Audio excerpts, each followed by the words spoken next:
कहानी की शुरुआत होती है और हमें बताया जाता है कि फ्यूचर में सभी सरकारी जेलों का कंट्रोल प्राइवेट कंपनियों के हाथों में चला जाएगा और ये कंपनियां जेल में रहने वाले कैदियों की जिंदगियां भी खरीद लेंगी और ये उन कैदियों की जिंदगी का इस्तेमाल अमीर लोगों के एंटरटेनमेंट के लिए करती हैं। ये लोग इंसान की जिंदगी की कीमत लेकर जेल के अंदर उनके साथ तरह तरह के खेल खेलते हैं। कहानी की शुरुआत होते ही हमें कैदियों से भरी एक बस को दिखाया गया जिन्हें कि चाइना की एक ऐसी ही जेल में लाया जाता है।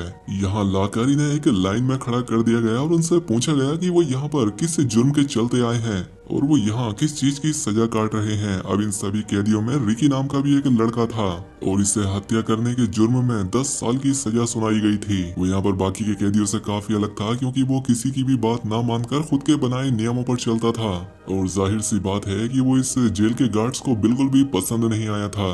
अब यहाँ पर जब इनकी चेकिंग हो रही होती है तो रिकी की बारी में मेटल डिटेक्टर मशीन का अलार्म बज गया। ये देखकर यहाँ के सभी गार्ड्स उस पर झपट पड़े। ये देखकर यहाँ के गार्ड्स ने उसे एक एक्सरे मशीन पर चिपका दिया और पाया कि उसके शरीर के अंदर बहुत सारी गोलियां धसी हुई हैं। अब गार्ड्स ने इससे पूछा कि अबे पहले क्या करता था तू और डॉक्टर को इन गोलियों को निकालने क्यों नहीं दिया तूने। रिकी कहता है कि तुम नहीं समझोगे, ये एक गिफ्ट है उस आदमी की तरफ से जिसका मैंने मर्डर किया है। उसका ये जवाब सुनकर यहाँ के गार्ड्स की हवा निकल गई, उससे आगे कुछ नहीं बोल पाए। चलो इस जेल के बारे में जानते हैं जहाँ पर इस जेल को 4 हिस्सों में बांटा गया था और जेल के हर एक हिस्से का एक अलग लीडर था जो कि यहाँ पर वार्डन के साथ मिलकर ही काम करते थे। अब इसके बाद हमें बाथरूम में सैमुअल नाम के एक और कार्टून कैदी को दिखाया गया।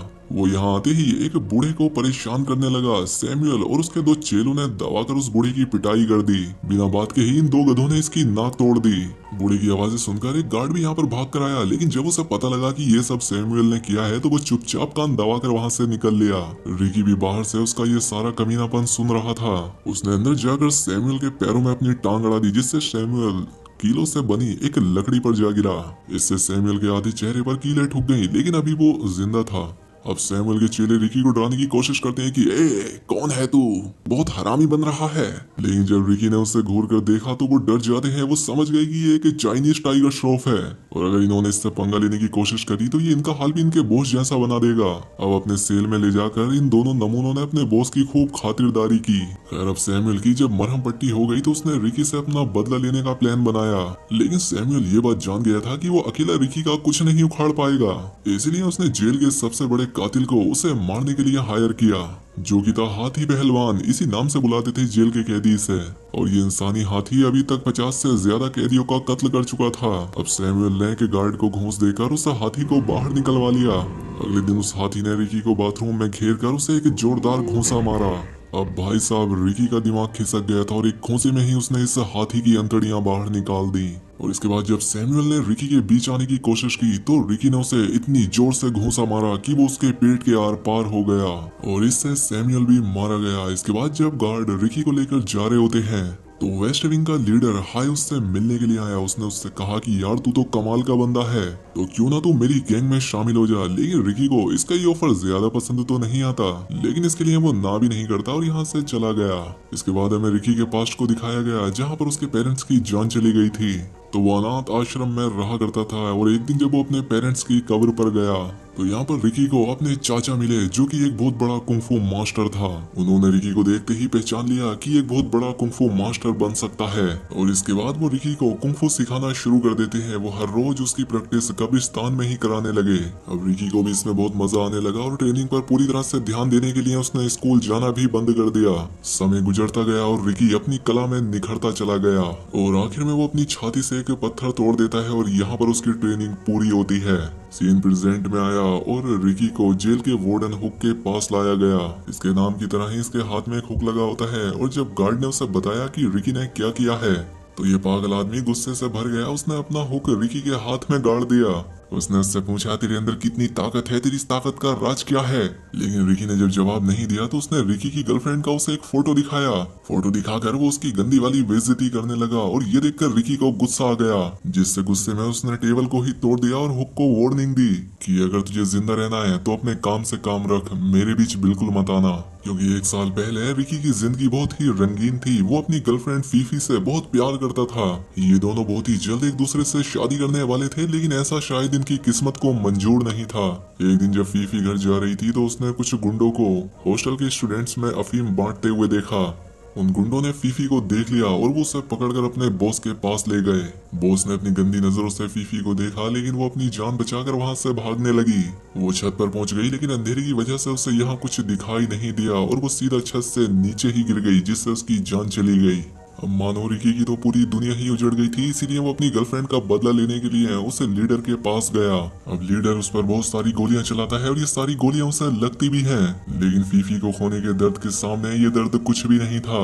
रिकी ने उसके पास जाकर एक ही घूंसे में उसका सर फोड़ दिया और इसी वजह से रिकी को जेल जाना पड़ा था। खैर अब अगले दिन वेस्ट विंग के जो साथी थे वो सैमुअल के उस चमचे पर हमला कर देते हैं, क्योंकि इसने सैमुअल के कंधों पर कूदकर इन सभी से दुश्मनी जो ली थी। अब क्योंकि जब इनका बॉस ही नहीं रहा तो ये सभी लोग इससे बदला लेने आए थे, लेकिन तभी यहाँ पर हाय आ जाता है और इन सभी को रोकता है। लेकिन जब उसके मना करने के बाद भी क्योंग नाम का कैदी नहीं रुका तो अपना दबदबा बनाए रखने के लिए तो वो उस कैदी को मार देता है और पूरी जेल के सामने उसे एक क्रॉस पर लटका दिया।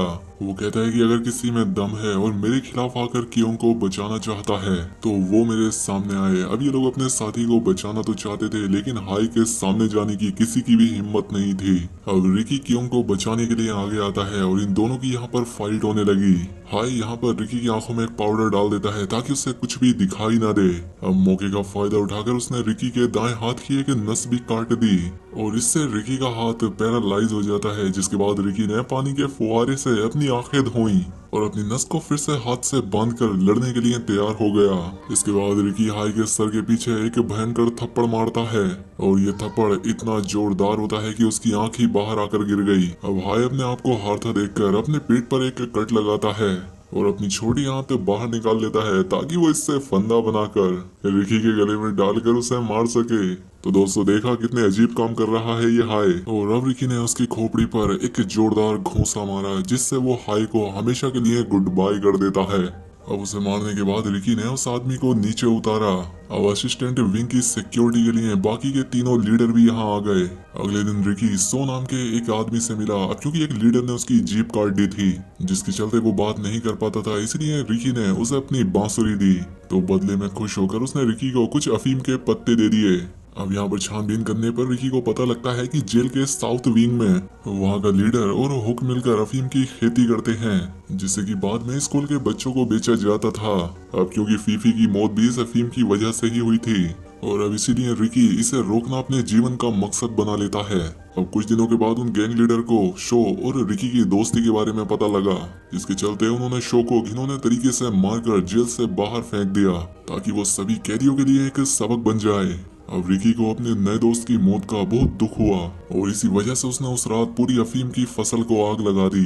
अब साउथ विंग का लीडर रिकी पर झपट पड़ा और रिकी उस पर काफी भारी पड़ रहा था और इसीलिए बाकी के दो लीडर भी आ गए और अब ये तीनों मिलकर रिकी से लड़ने लगे। साउथ लीडर इन सब में दिमाग से तेज था तो नॉर्थ लीडर तेज धार वाले तारों से लड़ने में माहिर था और ईस्ट लीडर उन सब में से शरीर की ताकत से ज्यादा था। इन तीनों ने अपनी शक्तियों को मिलाकर रिकी को काबू में कर लिया। इसके बाद इन लोगों ने इसे एक रूम में लाकर बंद कर दिया, जिसके बाद ईस्ट विंग का लीडर अकेले में रिकी से लड़ने पहुंचा। लेकिन तभी ये पूरा कमरा गीली सीमेंट से भरने लगा, लेकिन फिर भी यहाँ पर रिकी ने किसी तरह से अपनी और ईस्ट विंग लीडर की जान बचाई। लेकिन इससे पहले रिकी हुक को छू पाता, उसके शरीर पर जो सीमेंट चिपकी थी वो टाइट होने लगी, जिस वजह से उसका शरीर पूरी तरह से जम गया। अब अगले दिन जो इस पूरी जेल का मालिक था वो अपने बिगड़ेल बेटे वोंग के साथ यहाँ पहुँचता है। अब भारी शरीर होने के चलते ये मोटा वहीं कारपेट पर फिसल कर गिर गया और इन पागल आदमियों ने इस बात के लिए उस कारपेट बिछाने वाले आदमी को ही मार डाला। वार्डन इस जेल के कैदियों के साथ कीड़े मकोड़ों की तरह व्यवहार करता था और जब उसने यहाँ पर अफीम की खेती में आग लगने वाली बात सुनी तो वो गुस्से से पागल हो गया। हुक उसे उस सेल के पास लाया जहाँ पर उन्होंने रिकी को बांध कर रखा था।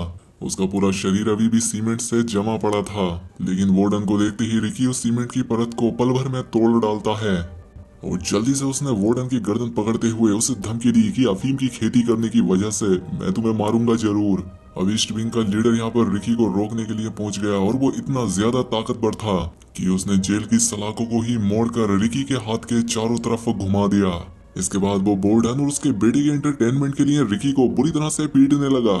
लेकिन इसी दौरान उसे कानिया हुक ने फिर से इसकी गर्लफ्रेंड फेफे का नाम ले दिया, जिसने कि एक बार फिर से रिकी की अंदर की आग को जला दिया। रिकी ने किसी तरह से अपने हाथों को आजाद कर लिया और अपनी पूरी ताकत से ईस्ट विंग के लीडर की गर्दन पर घूंसा मारा जिससे उसकी वहीं पर जान चली जाती है।